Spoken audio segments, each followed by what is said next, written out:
People care about your vlogs, I think, as a benchmark when you have like 5,000 subscribers or something. Not, sweetie, not when you have like 50 subscribers. Unless like it's your mom commenting, did you take your meds this day or something? And then that doesn't count. So in this video, you guys, we're going to talk about my 2020 channel growth and then how to grow your channel in 2021. So in the first half of the video, I'm going to talk about my channel analytics and share with you everything about how my channel was in the beginning of January 2020 and where it stands now in the beginning of January 2021. So first of all, welcome to 2021. If you have survived the past year, I think we all deserve something good. So treat yourself if you have made it past 2020 without any severe psychological trauma. My inspiration for this video was this video that Vanity Fair does with Billie Eilish, and they do like the same interview New Year kind of video. I kind of got an inspiration from that concept, and I just wondered, what if I track my channel growth in the first month of every new year and kind of just see where it's at in the next year. And I'm kind of just using it as a motivational tool so that I keep uploading videos all throughout this year, weekly hopefully, and then see where my channel is in the next year. So to begin with, I kind of just want to share with you some brief channel analytics right now and how they look like as compared to what they looked like last year. So let's start with subscriber number, which I think is the metric, right? A lot of people measure a channel's worth by how much subscribers that channel has, and I don't think that really reflects the true worth of a channel, but that's the world we live in. Numbers matter a lot. We count everything with Instagram likes and so forth, so channel subscribers matters, right? So in January 2020, last year this time, I was sitting at, or my channel was sitting at 73 subscribers. So I wasn't even in the 3 digits at all. And this year, January in 2021, the channel stands right now at 423 subscribers. I was actually gonna make a 400 subscribers special video, but I think this has to be it. I'm so happy that over the year, the channel has finally like got some traction and achieved some growth, and it's all thanks to you guys for subscribing to the channel. So all the existing subscribers, thank you so much. And if you're watching this video and you're not a subscriber yet, please subscribe so you can be on the growth journey for next year. Let's talk about views too, because I think subscribers track very closely with views. If your channel's views go up, your channel's subscribers are more likely gonna go up for sure. So again, last year in January 2020, my channel was sitting at, 5,591 views, or about 5,500 views. And in January of 2021, we're sitting at 40,000 views, which I mean, it's not that much, but it's pretty exciting. It's pretty astonishing to think that my channel could even have like 20,000 lifetime views, that, you know, cumulatively my videos have been watched that much. It's not that big of a number if you think about you know, how many views big YouTubers get, but I don't like compare, obviously, like I don't compare myself to that kind of level right now because I'm nowhere close. I am so happy for myself that the channel has even received 40,000 views total. Like, that's mind-blowing to me, and I'm super happy about that. In terms of watch hours, so I think that's the third metric that matters a lot. So subscribers, views, and then the watch hours.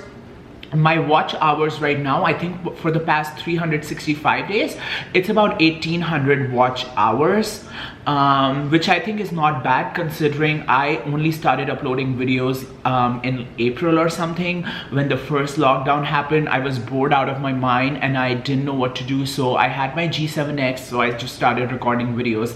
And since then, like pseudo consistently, I have recorded some content for you guys, and you guys have liked it a lot, so it's been working out for us so far. Now what I want to talk about is my goals for this year. Like, what are my goals for the year of 2021? I think the #1 goal for this year, and I really hope, is to reach 1,000 subscribers. So again, if you haven't subscribed to the channel yet, subscribe down below for more content. The #2 goal, if you know where my mind is going, my #2 goal for 2021 is to get 4,000 total watch hours in the past 365 days. And if you are a YouTube junkie, you know where I'm going with this.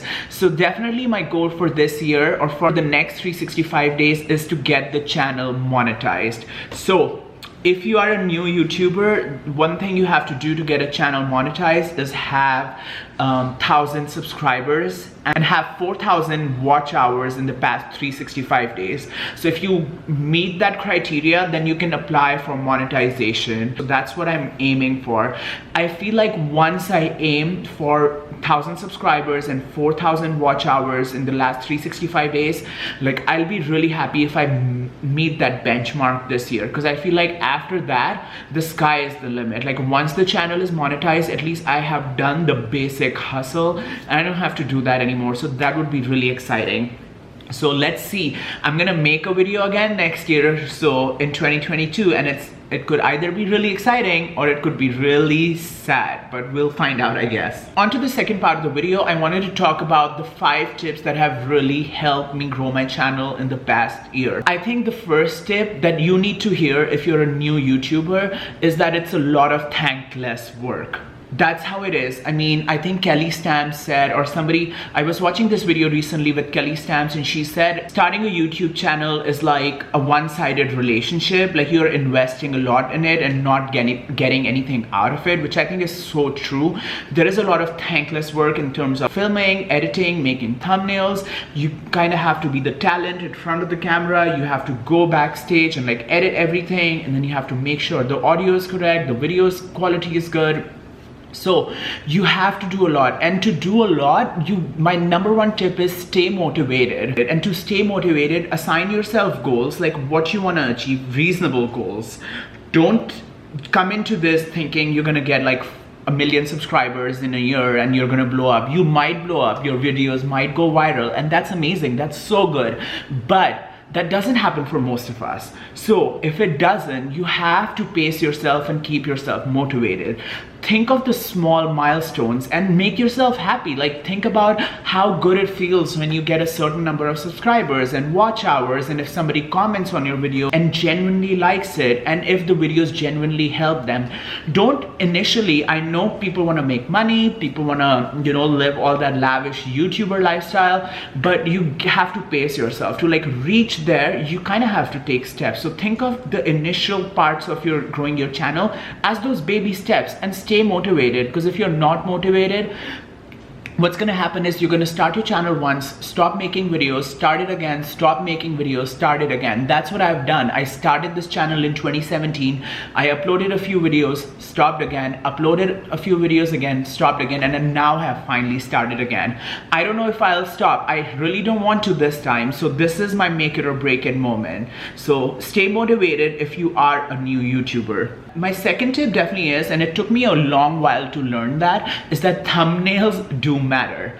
I didn't really think initially that thumbnails matter. I would just record the video and I would take like a screenshot of what's on my video without even waiting to like click for a thumbnail, and I would just like post a talking screenshot on as a thumbnail, and my videos didn't get that many views. But since I've started paying more attention to what the thumbnail looks like and if it would want to make a person actually click on the video and watch it, I mean, that's what's really like helped me. I feel like since I've stepped up my thumbnail game a little bit, my click-through rate has gone up, and that has helped me get some views.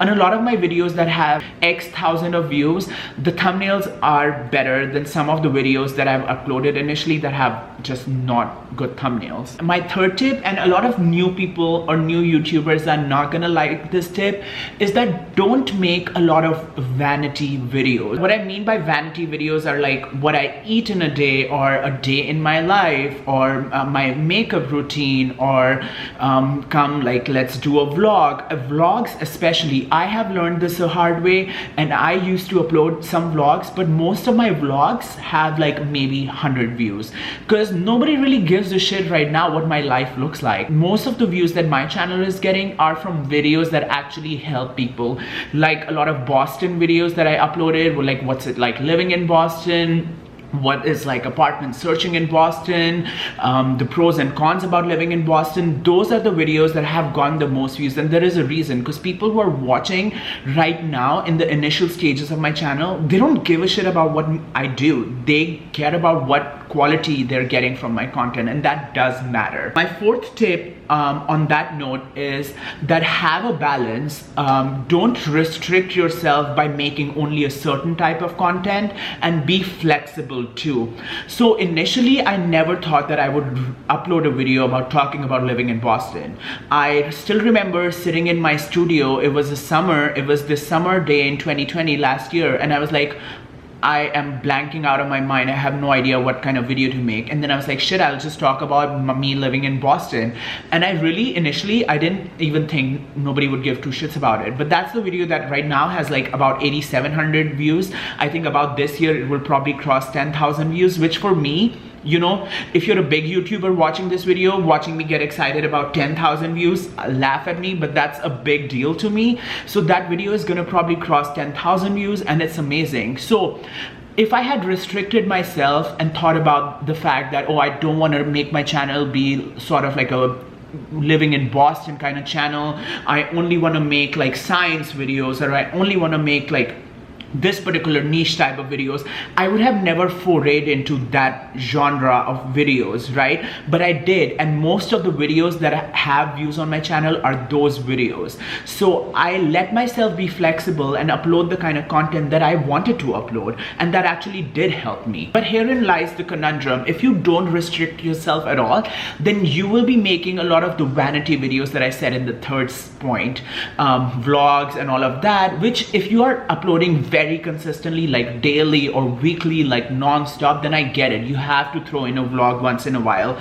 And if you're like me, if you're making videos say weekly and editing them that week and uploading them, I think focus on giving the viewers more quality and something they would learn from your video, rather than just throwing in vlogs, because your vlogs will then get like only 30 something views, and nobody really cares at this point.